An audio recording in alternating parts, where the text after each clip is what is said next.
Окурок медленно обжигал пальцы. Удивленно посмотрев на него, Вадим еще пару секунд обдумывал, что делать, пока, наконец, приняв решение, отшвырнул придорожную грязь. Сентябрь в этом году не задался. Несмотря на клятвенные обещания местного гидрометцентра, уже в первых числах по-ноябрьски похолодало и зарядили тяжелые проливные дожди. Вот и сейчас только прекратился поток воды, как будто кто-то невидимый на небе вдруг решил, что пора экономить жидкость, и перекрыл огромный кран. Вадим поежился.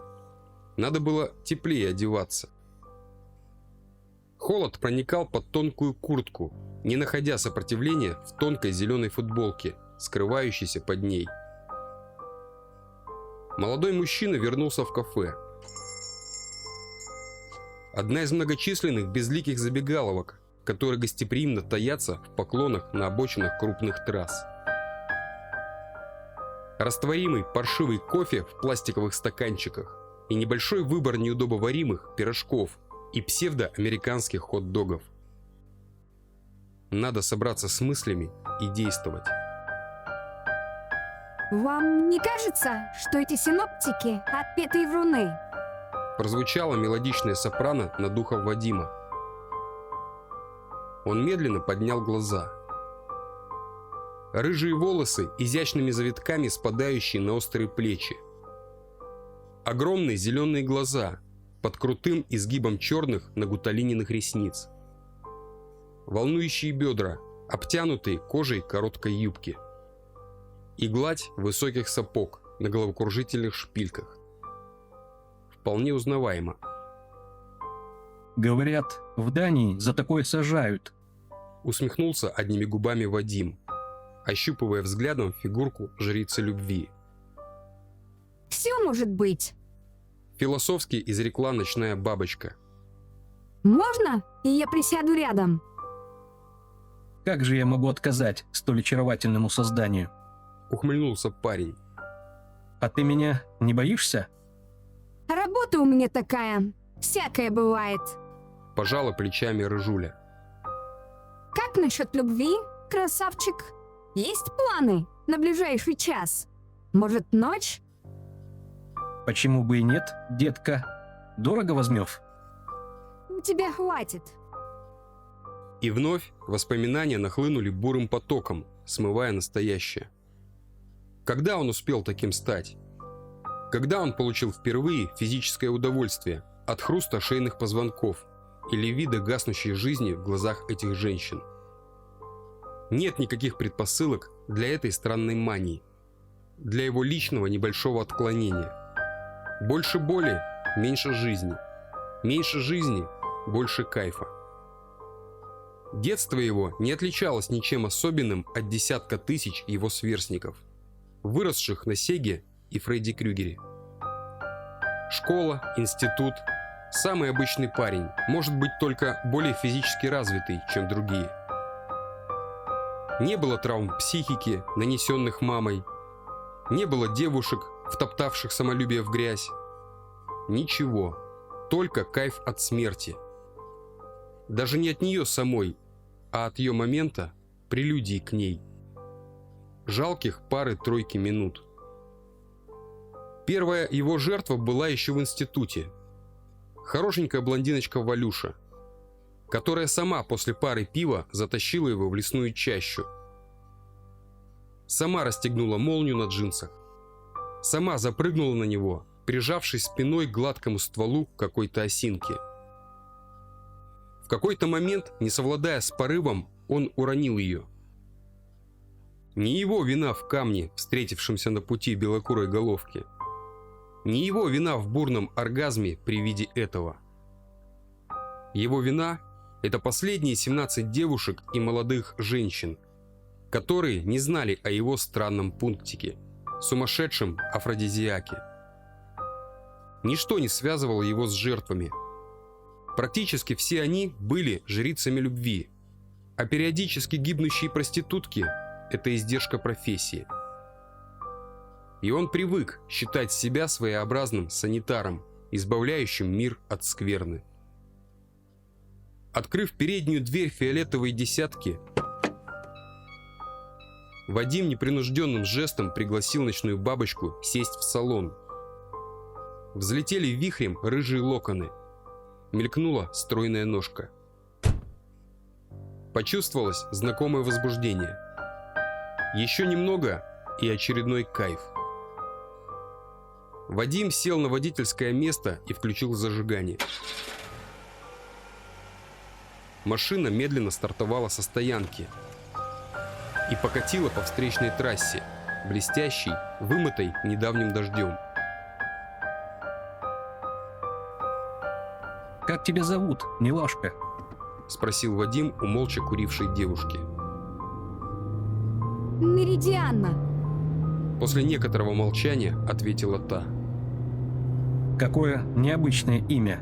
Что оно означает? Это древнесабийское. Какая разница?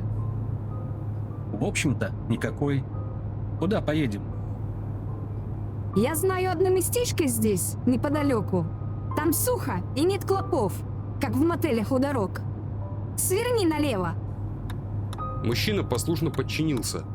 Автомобиль свернул в лес. Сначала прямо до просеки, а потом немного правее, и ты увидишь. Принялась давать указания девушка. Девятка пробиралась между деревьев, как хищный зверь. За поворотом показалась небольшая хижина, уютно скрытая между дубов великанов. А откуда ты знаешь про это место? Здесь кто-нибудь живет? Удивленно спросил Вадим. Домик лесника. Сейчас пустует. Последовал короткий ответ. Машина подъехала почти вплотную к крыльцу. Хлопнули дверцы. Парочка вошла в хибару. Внутри интерьер оказался просто спартанским. Старая панцирная кровать, стол, две грубо выструганные самодельные табуретки и печка, выложенная обожженным кирпичом. В общем-то, большего и не надо было. Рыжая бестия обернулась и резко с наскока вцепилась в губы Вадиму долгим поцелуем. В мыслях у мужчины пронеслось: Что-то здесь не так. Шлюхи не целуются. в голове зашумело. Ноги стали ватными. Он опустился на кровать. Девушка тем временем отвернулась и начала медленно раздеваться. Обнажилась тонкая белоснежная спина с двумя симметричными шрамами вдоль лопаток.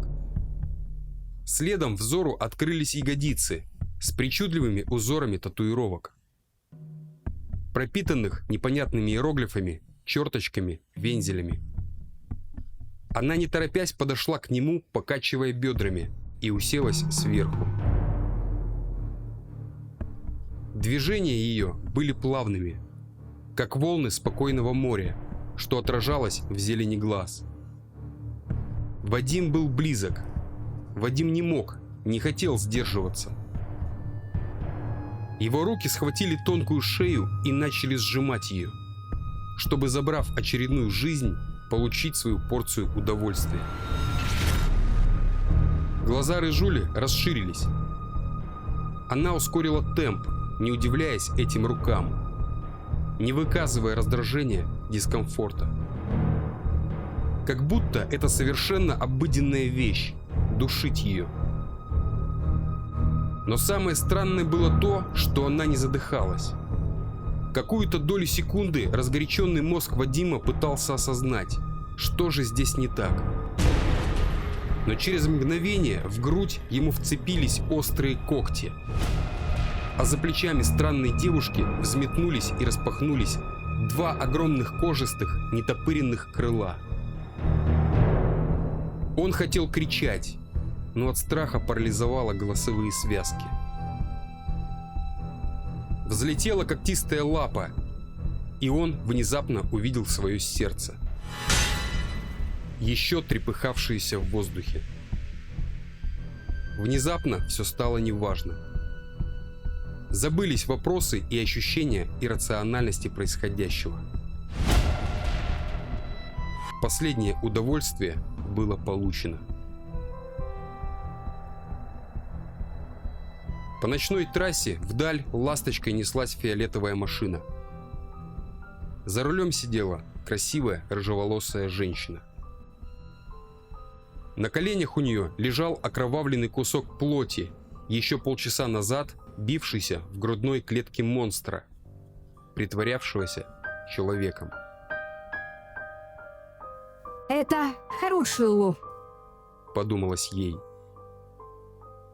Там, куда она направлялась, это сердце будет дорого стоить.